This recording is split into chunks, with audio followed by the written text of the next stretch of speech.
Thank you. Thank you. Thank you. This is an extraordinary experience. And I'm very aware, particularly as a woman, that we can't do this everywhere.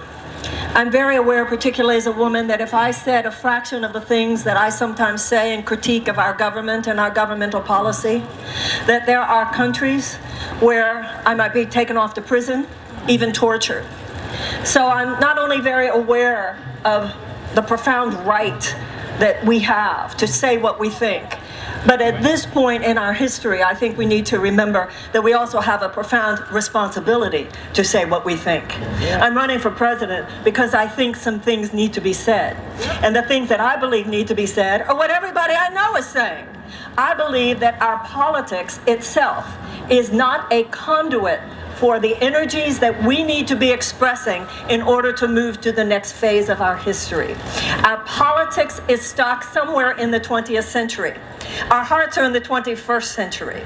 But our politics need to become more aligned with where we are as people. I don't see a problem with the American people. I think we're a good and decent people. I don't think we're any better than anybody in any other country. We have a real problem on our hands, ladies and gentlemen, and that is that our politics is not currently aligned with our deep goodness. Tax policies which make it easier for rich people to get rich and harder for everybody else to even make it, that's not aligned with our goodness.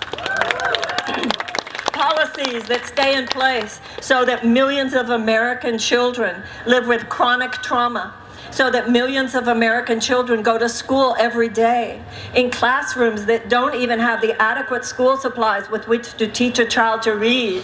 And if a child cannot learn to read by the age of 8, and yes, those children are in Iowa too, if a child cannot learn to read by the age of 8, the chances of high school graduation is drastically decreased, and the chances of incarceration is drastically increased.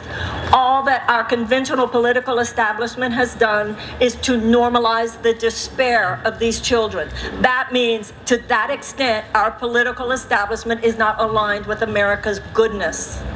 We have a national security agenda which is not based solely on our legitimate security needs, but also to the tunes of probably hundreds of billions of dollars above what our military says that they need. We spend our money and our resources on what President Eisenhower called our military-industrial complex, so that our national security agenda serves the short-term profits of defense contractors more than it serves efforts to proactively wage peace. Ladies and gentlemen, there are times in our history when the political status quo is not making it happen, and it's time for the people to step in. The political establishment did not wake up one day and say, let's end slavery. No, with the abolitionist movement rising up, the people stepped in. And the political establishment did not wake up one day and say, let us give women the right to vote. That's not what happened. With the women's suffragette movement, people rose up and the people stepped in. The political establishment did not wake up one day and say, let's desegregate the American South. That's not what happened. With Martin Luther King and the civil rights movement, the people rose up and the people stepped in. Now, ladies and gentlemen, we have issues that are just as serious as those. We don't have an evil institution such as slavery, an evil institution such as institutionalized suppression of women, or an evil institution such as segregation, but we have an amoral economic mindset that has corrupted our government, it has hijacked our value system, and it has put us in a place as a society where we put short-term profits for health insurance companies, gun manufacturers, big pharmaceutical companies, fossil fuel companies, and defense contractors before the health and well-being of the American people. You cannot look to the conventional political establishment to fix the problem. They are the problem. It is time for the people to step in. We were born of a rambunctious spirit. In 1776, we said to an aristocratic paradigm, which posited that only a few people were entitled. That's what was happening in Europe before the founding of this country. Only a few people were entitled to the land, and only a few people were entitled to education. Only a few people were entitled to wealth and wealth creation. With the founding of this country, we said no to that. And it is time to say no to that again. There is a rambunctiousness to the American spirit that we the people have not lost. The American people are who we've always been. I see it in new generations, young generations. I see it in all of us. The American people are not the problem. The problem is that the spirit of the American people is not represented by a political establishment that has been so corrupted by huge multinational, amoral economic forces that lead inevitably to immoral consequences. It is not the time for us to ask pretty please. We have been mentally trained to say pretty please for things that actually every American just should expect.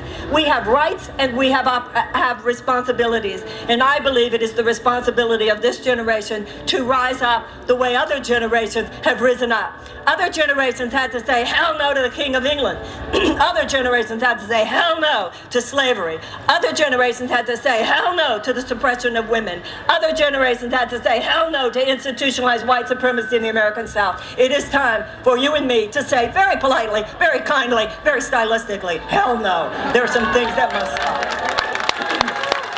And they're going to tell you that the only people qualified to make this happen are them, not the people. This is not a matter of not nice people. This is a matter of corrupt systems in this country, ladies and gentlemen. We need a fundamental pattern disruption of the political and social and economic status quo in the United States.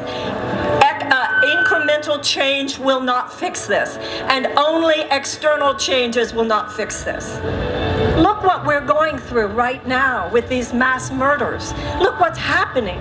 I'm a progressive Democrat, so of course I want strong gun safety legislation. I want universal background checks. I want the outlaw bump stocks. I want to close all the loopholes. I want to renew the ban on assault weapons, and I want to outlaw the manufacture of their bullets. But ladies and gentlemen, let us go deeper than that. That is a symptom. We can talk about mental health issues. Even that is a symptom. We can talk about health care. Even that is a symptom. The issue is not just how to get more mental health care. The issue is why so many people feel like they're going nuts in America today. What's happening? The issue is not just how to provide health care. The issue is why are so many Americans experiencing chronic illness at such higher rates than in other countries. And it all goes back to the same deep underlying cancers. And the cancer that underlies all the other cancers is the money in our politics. The reason so many of us are sick are because of our chemical policies, our food policies, our agricultural policies, our environmental policies, and even our economic policies, given how much stress they cause. That is why so many Americans are burdened by college loans. That is why so many Americans are experiencing daily chronic economic tension and anxiety. Gentlemen, this is not going to happen differently just because we elect politicians who say we want to make your pain less. I don't want to just say I can make your pain less. I want to challenge the underlying forces that make all that pain inevitable. But we have been trained. We have been trained to forget where the power lies. We have been turned into spectators. And in some ways, we, the American people, have allowed this to happen. And we have acquiesced with our own disempowerment. Donald Trump and the forces that he represents are like opportunistic infections. They couldn't have gotten hold of us the way they have had there not become a weakened societal immune system. And that's each and every one of us. None of this is going to change on a fundamental level unless there is a rising of consciousness among the American people. We must realize that citizenship has to be an issue, has to be a part of any well-lived life. Right now, the political establishment looks at the American voter like you're a poker chip. I want this many, I want this many, I want this many. You're not a poker chip. You are the power. The power was given to we the people. Is that radical? Oh, you betcha. Democracy is radical. Democracy is radical and love is radical. And when you have an economic system that has so corrupted our government and hijacked our moral value system to put short-term profits for corporations above the health and well-being of our children, the health and well-being of our earth, the health and well-being of people around the world, the health and well-being of the future, at what point is this pattern going to be interrupted? And at what point are we going to say that it's not going to be interrupted by the people? Or I don't want to make this about the people. You know, it's about corrupt systems. It's not about corrupt people. And that's important for us to realize. Because there are many people who work within corrupt systems who don't even know how corrupt it is. And many of the people working within the corrupt systems are trying to fight it from within. This is not about fighting people, but it is about standing up to the part of ourselves that is cynical. Cynicism is just an excuse for not helping. That is whining or moaning. Ladies and gentlemen, what we're facing in our generation is no different than what other generations have faced. And that is systematic assaults on the pillars of democracy itself. We're not the first generation to have to deal with this stuff. Let's just not be the first generation to wimp out on doing what it takes to put this ship back on track. That is what I believe. Thank you. And that is why I am running for president, because I believe that leadership should be that which is holding the deepest conversation about the things that matter. I'm not interested in a top-down leadership paradigm that's stuck somewhere in the 20th century. To me, what a leader does is to hold the space for the brilliance of others. I'm not saying send me to Washington and I'll fight for you. I don't want to go to Washington and fight for you, but I want to go to Washington and co-create with you. Because what needs to happen in Washington also has to happen in Des Moines, also has to happen in throughout the state of Iowa, and none of these things will change until you become the man you're capable of being, you become the woman that you're capable of being. All of us rise up in the way that generations before us have risen up. They didn't have a good chance of winning. What did the abolitionists have? There was no reason to think they could abolish slavery. What did the women suffragettes have? There was no reason to think that they could get women's suffrage. What did the civil rights workers have? There was no reason to think that they could fight off the forces of institutionalized white supremacy.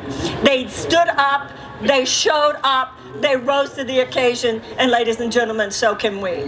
We have some serious problems in this country, and we've had serious problems in our past, but let us identify with the problem solvers.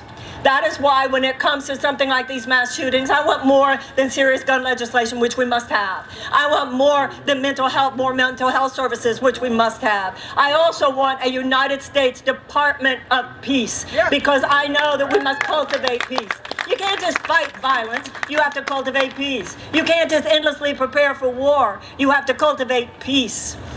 Darkness is the absence of light. We can't just fight hate, you have to cultivate love. And some of the changes have to happen inside us, and some of the changes have to happen on the level of policy. But none of that will happen on the fundamental level that things need to happen if we just have a better version of same old, same old. Donald Trump did not create all these problems created Donald Trump. And I am not prosecuting a case against Donald Trump. I am prosecuting a case against the system that produced him. If all we do is defeat Donald Trump in 2020, those same forces are going to be back in 22, and they're going to be back in 24. We need to interrupt on a way more powerful level. You know, there are people all over this world who roll their eyes at us, don't understand Americans, don't understand how we could let things happen like what happened this last weekend. People who think that Americans are so slow to awaken. And you know what?